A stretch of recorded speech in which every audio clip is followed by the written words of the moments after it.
Hello and welcome back to Alexandria Ocasio-Cortez's Dumbest Moments of the Week.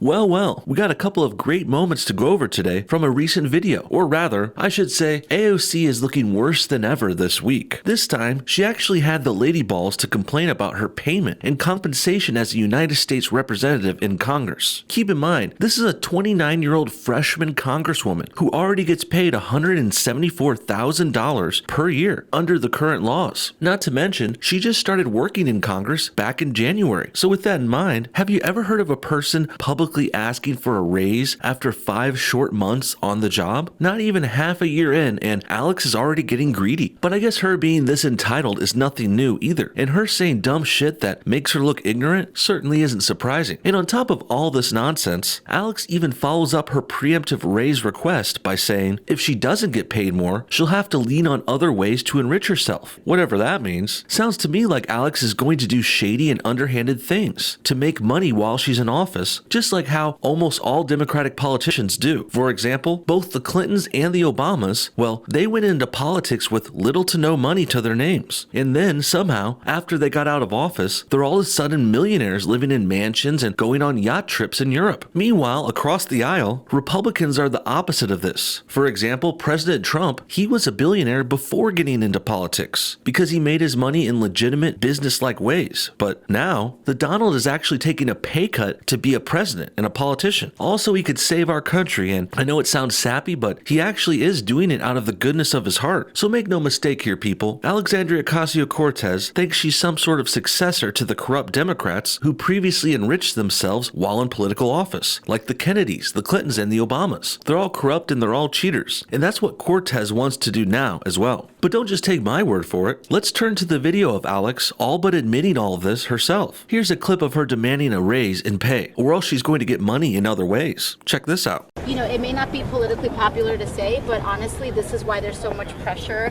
to turn to lobbying firms and to cash in on member service after people leave because precisely of this issue. So it may be politically convenient, and it may make you look good in the short term for saying, oh, we're not voting for pay increases, but we should be fighting for pay increases for every American worker.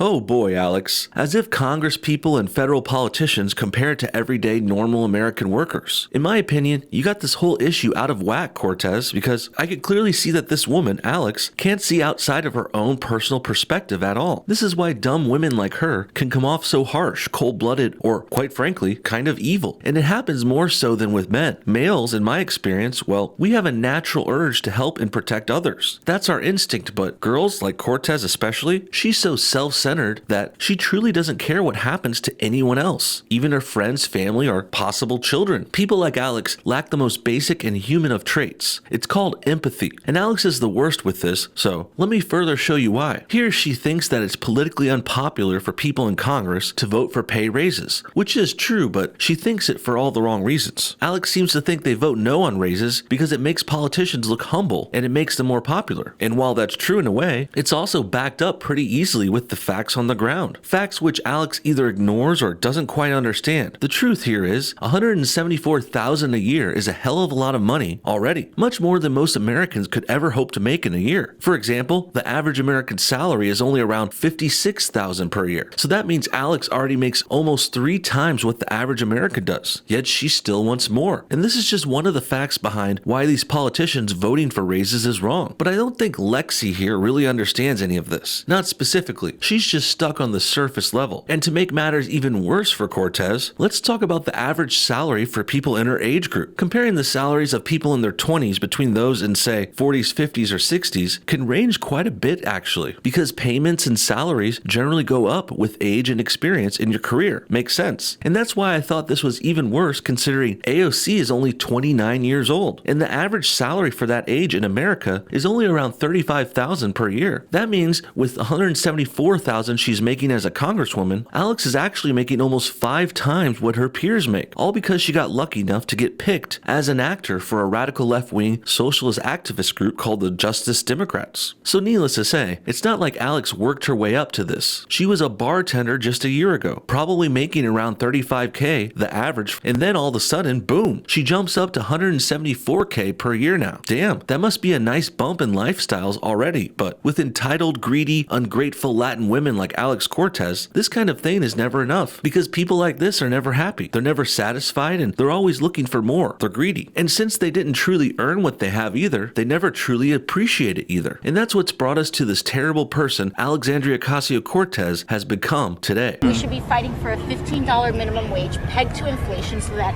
everybody in the United States with a salary, with a wage, gets a cost of living increase.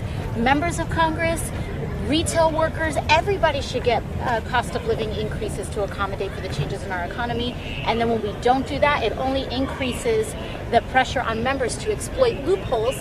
Yes, the old, if you don't pay me more, I'll steal from you defense. Genius move, Alex. Now, to be fair, sure, so-called loopholes can technically be legal in many cases. But Cortez is certainly implying that if she and other Democrats don't get paid more, they are going to find other ways to enrich themselves, which are probably illegal. And this is a threat too. So I really think we should call it what it is here. Because if you think about the numbers we've gone over already as well, Alex and her fellow congresspeople, they're already extremely well paid and well compensated. And they also have plenty of legitimate, non-offensive ways to get themselves more money if they really want to, such as writing books or doing speaking events or something. But no, that's not enough. Not for old Lexi Cortez. She wants to get filthy, stinking rich while in office. Because otherwise, why even do this politics thing to begin with, right? Well, at least that's how Cortez appears to be thinking here. And don't get me wrong here either. I can be fair and admit that I know living in Washington, D.C., where the Capitol and the Congress is, well, it's become rather expensive in that area as of late. It's not a cheap city by any means, but it's also doable, and there's plenty of workarounds for these politicians too. I don't know how all 300 of AOC's peers do it specifically, but it's certainly able to be done. Whether it's by having lots of roommates, living out of town, finding public housing or something like that, whatever it may be, I'd much rather be talking about these living solutions as opposed to just giving Alex more money for no reason when she's already getting a lot. And also, it's not like this is breaking news or anything either. Alex shouldn't be surprised here. All congressional candidates should know they're going to Washington, D.C. to live if they win, and they should deal with those hardships accordingly or be prepared or something. I guess Alex didn't really expect to win, maybe. And most do prepare for this actually, but AOC, she's a whiny, complaining, helpless loser who puts her problems at the forefront of everything and everyone because she's self-centered and a narcissist, and she's not in politics to help anyone but herself. Right,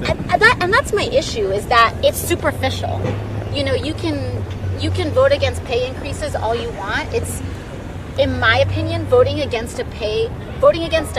it's not even like a raise. It's a cost of living adjustment. So you can vote against a cost of living adjustment all you want, and it'll look good on its surface. That's some classic liberal doublespeak right there. She's not calling it a raise. It's called a cost of living adjustment. And for that matter, they're not called illegal aliens. They're called undocumented migrants. Or what about all that anti-white people rhetoric going around? No, that's not what it's called. That's called pro-diversity rhetoric. And if you're one of the discriminatory bigots who abides to this rule, well, that's not what we'll call you. We'll call you a social justice warrior. Make you sound real cool and fancy. And back to AOC, well, doublespeak doesn't call her a crazy socialist communist. No. She's called a democratic socialist, whatever that means. And all of this is typical euphemistic doublespeak for left-wingers like Cortez, who is unironically calling this $4,500 pay increase that she's suggesting for herself, well, she's calling it a cost of living adjustment, which she even dares to claim is not really a raise at all. What a joke. And I can't believe anyone takes any word out of her mouth seriously anymore. Not after all of this. Only a socialist leader with a communist-sounding name like Cortez would seriously and legitimately say they want to enrich themselves further with government money after already making $174,000 per year. And on top of that, not giving AOC a raise is, quote, voting to put pressure on her and other members of Congress to, quote, again, lean on other ways to enrich oneself and exploit insider trading loopholes. Wow, lady, just wow. Cortez is a living, breathing example of why no one should trust Latin American socialists in their governments. If only places in South America like Venezuela had learned to avoid people like this sooner. Fortunately, us Americans are worlds smarter than that, and we're catching on to this BS quicker too. But we do have to thank these other failed socialist states to the south of us, and maybe one to the north, you could call Canada that, well, we have to thank them for giving us great, terrible examples of why these politics and politicians and their bad left-wing plans are evil and just really don't work. But it will own every cost of living adjustment that gets bypassed is voting to increase the pressure to exploit loopholes and legal loopholes to kind of lean on other ways to enrich oneself through service. Politicians shouldn't be enriching themselves at all, though. I know this is common practice with your brand of Democrat, Alex, but it's not what you should be doing, and it's not what the public wants their elected officials to do either. Really, if you run for office, you should be prepared to take and live on that salary as it's already established. Perhaps if you've been at it for many years and you've really proven to need a so-called cost of living adjustment one day, well, then it can be arranged later, but let's not pretend Cortez has done anything close to this at all. As we went over before, she's only been on the job for less than 6 months, and she's barely even tried to make this hefty payment she's already getting work for her in Washington. In fact, I would say it does work, but as we also went over, she clearly just wants more. Alex doesn't want to just get by, perhaps even saving some of her salary for later, which I would have no problem with, but no, Alex doesn't want to just get by. She's getting greedy up front right away. She wants more. She wants to get rich, and she wants her new paycheck fast and quick too, despite not really earning it. And it's almost like Alex knows she won't be around for long. She's sure not acting like someone who's going to be at this game in politics for long term. If she was, Alex would appear to be playing a slower, more patient political strategy, but now she just seems so rushed because Alex is going in right away, all in, because she probably rightly knows that her career in politics won't last very long.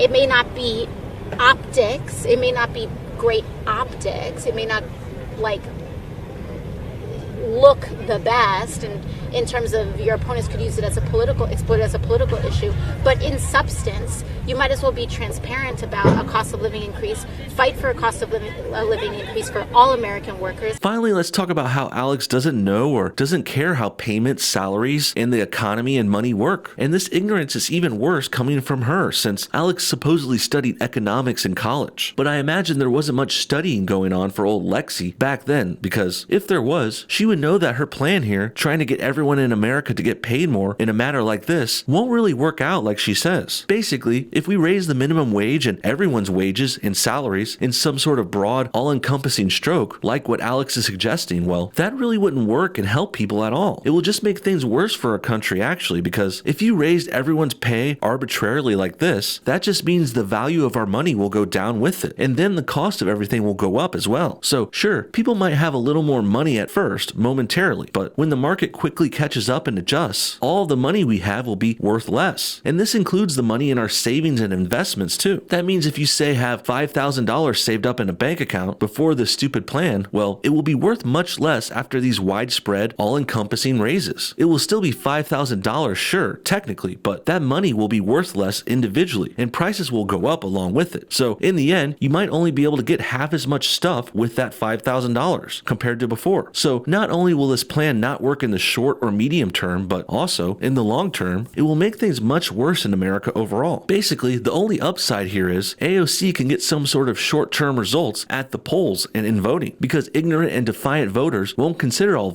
of these problems and implications, because they probably don't know about it. But they will certainly pay for this shit in the long term too. So actually, really, the only people benefiting from these bullshit proposed raises on everyone, on salaries and minimum wage, well, the only people benefiting are the fake lying politicians who made these bogus promises to us in the first place. Which brings us back to the worst of all, the worst politician of all time, Alexandria Ocasio-Cortez. This 29-year-old Latin socialist airhead who's never worked a real hard day in her life. So it really makes you think when she's now expecting a pay raise for herself, while also threatening to enrich herself in other shady ways if she doesn't get what she wants. And well, I'm willing to bet she's already going to enrich herself in those underhanded ways anyway. She already knows about them and mentioned them, so there's no reason she wouldn't at this point, even if she gets the raise. In my opinion, Alex won't be able to resist, and this proves what her main goal in politics really is. Alex wants to make as much money as she can as quickly as possible, so she can have bank when she inevitably gets voted out, which really can't come soon enough. What do you guys think? Does AOC deserve a raise after just 5 months on the job? Has she even done anything good or beneficial in her time as a politician that would warrant a pay increase? And do you think Alex realizes that giving everyone a raise won't really work for our economy? Comment your thoughts and everything below, and thanks for watching No Bullshit. Hit that like button if you enjoyed this video, and we'll see y'all next time.